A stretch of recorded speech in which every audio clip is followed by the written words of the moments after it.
My name is Demetre Daskalakis, and I'm a physician activist.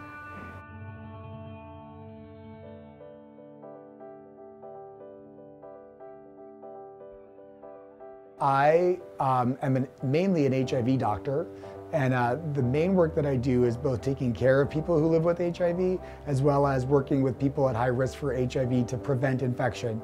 I'm an infectious disease doctor. When I was a little kid, my parents gave me a play doctor kit. I used to be obsessed with it.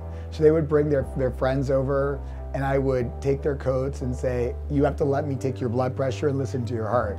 If they wouldn't, I would just give them their coat back and say, well, then leave. Truth is, I always had interest in the gay, lesbian, bisexual, transgender community from the perspective of health. It was the community that sort of like brought me to the HIV universe. And so it all, worked out in the direction that the community that I was the most interested in also became the center of my career. I moved to Boston for 6 years. Everything was going great in Boston, and then I decided that the population that I loved and that I was the most worried about in terms of HIV and prevention was here. And so I left, the ivory tower of the Harvard system and went to NYU in Bellevue.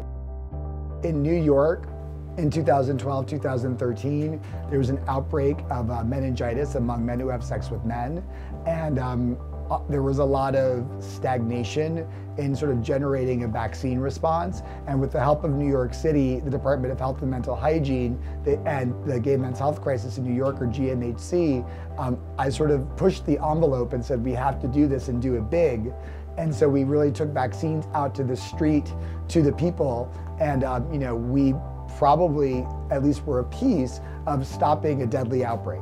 It's really amazing when you see someone who's had like drug abuse and other things that have happened in their lives that have brought them to either HIV risk or to HIV itself. What happens when you create a comprehensive program around them to try to prevent these complications. The goal really is to get the level of HIV new cases down below epidemic level in New York in the next few years. So I think that it's actually a reachable goal.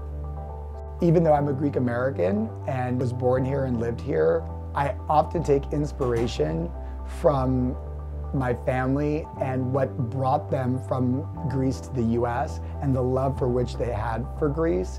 And I feel like what the Greekness was about them was their drive and their love and their family and their desire to do well and work hard. So it's sort of the Greek way in my mind, at least that I'm used to, which is to work hard but be happy.